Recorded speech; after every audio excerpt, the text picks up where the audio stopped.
I was halfway through my second cup of black coffee when I saw the squad car pull up. Not just one, but two. Engines humming, lights flashing but no sirens.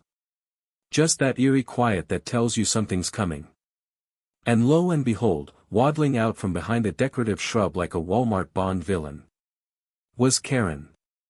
In full floral print, sweat pouring down her temples like she just jogged up the driveway, which I know she didn't. Her finger was already pointing at me like I owed her child support. She's the one. That's the man.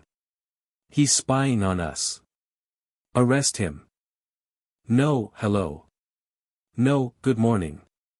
Just straight to full-on felony accusations in front of two bewildered officers and my poor neighbor Janet, who was watering her hydrangeas in horror. I stood there, still in flannel pajama pants and Crocs, blinking at her like I'd accidentally walked onto a reality show I didn't sign up for. Now let me back up for a second.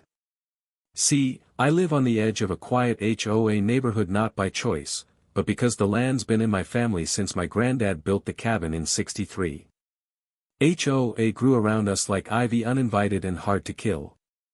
The property line's always been a touchy subject, especially with Karen, the self-proclaimed president of the HOA who treats the monthly newsletter like the Constitution.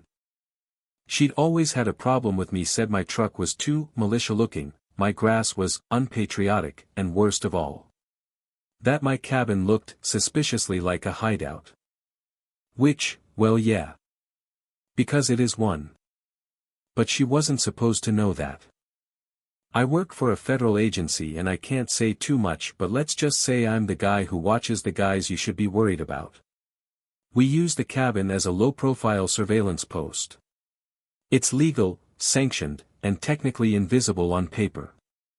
I'd been rotating in and out for years, blending in, quiet, never causing trouble until Karen decided I looked like a problem. So, she called the cops.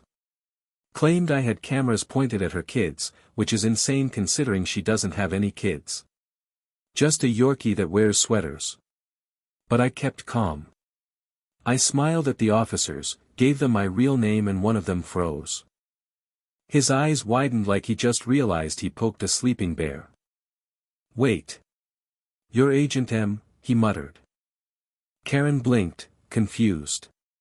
What's Agent? What is he talking about? Arrest him.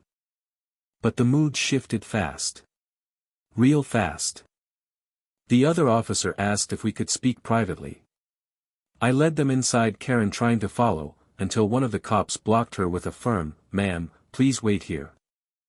Inside, I showed them my credentials, the sealed clearance letter, the encrypted laptop, even gave them a quick peek at the surveillance rig hidden behind a shelf that looked like a whiskey cabinet. They nodded.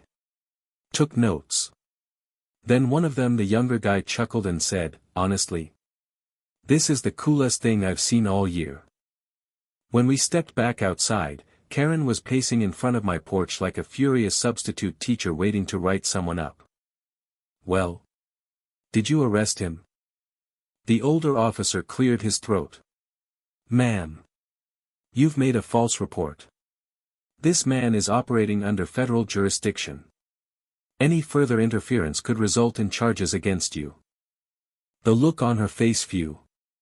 Her jaw dropped so hard I swear I heard her neck crack. She stammered something about HOA rights and my neighborhood, my rules, but the cops didn't even entertain it. She stormed off, muttering about conspiracies, and tripped slightly on my gravel path, which, not gonna lie, was deeply satisfying to witness. But it didn't stop there. That week, Karen doubled down. Sent out an emergency HOA bulletin warning neighbors about unauthorized surveillance threats. Called a special meeting in the community center where she tried to paint me as some rogue loner running a spy bunker until Mr. Lee from across the street stood up and said, "Karen, you literally called the FBI on the FBI. Maybe sit this one out." The whole room laughed. I mean howled.